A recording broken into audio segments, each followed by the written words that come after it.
There are places in the United States that are not famous, not marked, and not spoken about in local tours or history books. Places that exist on maps only as blank space or vague warnings. One such place sits in the hills of Letcher County, Kentucky. Official records describe it simply as a sealed geological site.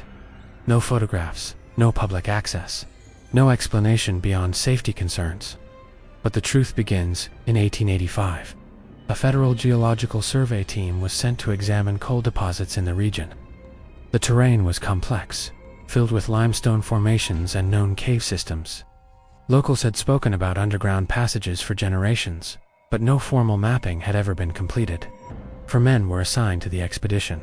Dr. Theodore Putnam led the team, an experienced geologist known for precision and caution. With him were Wendell Marsh, a disciplined survey expert, Samuel Whitfield, a cave mapping specialist, and Joshua Kane, a young assistant responsible for physical work. They entered the cave on April 11th. At first everything appeared normal. Wide limestone chambers, stable formations, expected coal traces deeper inside. Standard geological work. But then came the details that didn't belong. Footprints and dust that should have been untouched for centuries. Not random, not isolated. Repeated, structured movement patterns. Then markings on the walls. Geometric symbols carved with unnatural precision. Not erosion, not tribal markings, not minor graffiti. Something deliberate, something consistent. Whitfield, the most experienced in cave systems, noted something unsettling. The cave did not feel abandoned. It felt used, recently used. Still, the team continued deeper. On the 4th day, they discovered a lower chamber, not present on any preliminary survey. Massive in scale.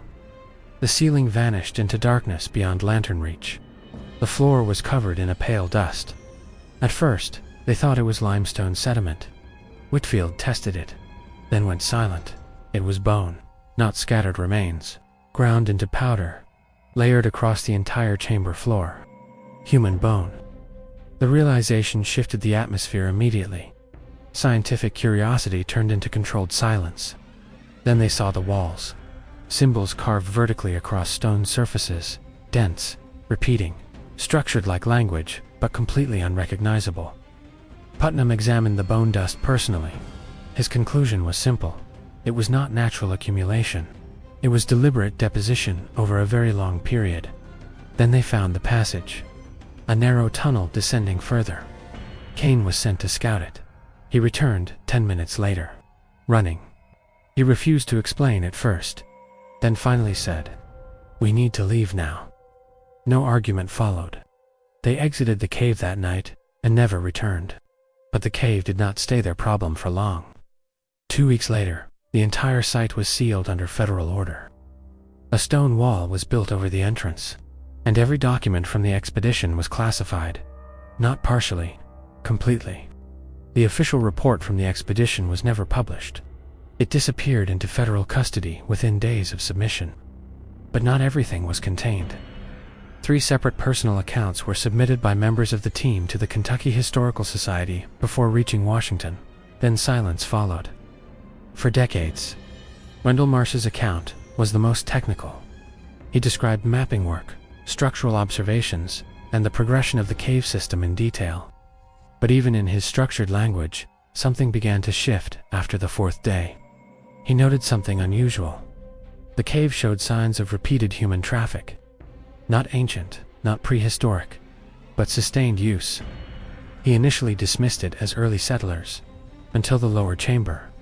There, everything changed. Marsh described the bone floor in clinical terms at first, but later, his tone became careful, almost offensive, as if he was trying to distance himself from what he had written. He noted carvings on the wall symbols, too precise to be natural formation. Then came Putnam's analysis. Bone meal, human remains, crushed and accumulated over centuries. The chamber was not abandoned, it was maintained. Then Marsh described something that shifted the entire tone of his report. The passage deeper, and Kane's return, running, refusing explanation, only urgency. Marsh wrote that he never asked what Kane saw. because he did not want to know. Samuel Whitfield's account added another layer. He focused on the air inside the chamber. It was not still. Cave air, in undisturbed systems, is stagnant, heavy, dead. But this air moved. Slight convection, as if something was generating heat deep below. He also noticed something more disturbing. The bone layers were not uniform. Older layers were fully decomposed, but upper layers were recent, some possibly decades old. Whitfield realized the implication, but did not state it directly in his official report. This was not an ancient site. It was active. Putnam, meanwhile, made a decision that changed everything. He omitted the chamber entirely from the official government report. No mention, no record, no explanation, just removal. After returning to Washington, the entire expedition was classified within 48 hours. Then the cave itself was sealed. A stone wall placed over the entrance, guarded, monitored, and forgotten by official history. Joshua Kane's account is the shortest and the most disturbing. He entered the passage alone. 50 feet became 30. Then he stopped, because the smell changed. Not decay, not stone, something living. He described a narrow descent turning into a second chamber. Smaller than the bone room, but different. It was lit. There was no fire, no lantern, no visible source. A pale illumination filled the space evenly, as if the light belonged to the air itself. And inside it were figures. He struggled to describe them. He called them people, but immediately questioned that word. They stood upright, human-shaped, but wrong in proportion, too tall, too thin, around 7 feet in height, arms longer than normal, hands with too many fingers. He could not count them properly. They were facing the wall, not moving, not reacting, not breathing, not acknowledging him. Kane described a sense of absolute focus coming from them, as if whatever they were doing mattered more than his presence. Their skin matched the color of the cave walls, pale, dry, almost mineral-like. He did not stay long. He turned and ran, and never looked back. When he reached the bone chamber, he told the team only one thing: "We need to leave." He never explained further, and no one asked, because something in his voice made asking feel unnecessary or dangerous. After the expedition, Dr. Putnam returned to Washington. Within days, the report was classified. Then the site was sealed. Then something unusual happened. No further investigation was ever approved. No review committee ever revisited the decision. The file simply remained closed. Decades passed. In the early 1900s, routine audits confirmed the file still existed. Each time, the same conclusion: maintain classification. Do not review further. The cave remained sealed. The fence around it replaced multiple times over generations. Warning signs updated, perimeter reinforced, but never explained. Not once. Even in modern records, the site is described only as restricted federal property. No geological explanation is provided. No hazard classification is listed. No public documentation exists beyond maintenance logs. Those logs are always identical. Fence intact, seal intact. No disturbance detected. What they do not say is what they are looking for, or what they expect to find. In 2024, a researcher attempted to file a Freedom of Information Act request. It was denied, citing the original 1885 classification order, still active, still binding, still unreviewed. Today, the site in Letcher County remains sealed. The stone wall is still there. The fence still stands. Federal visits still occur every few years. Each inspection reports the same result.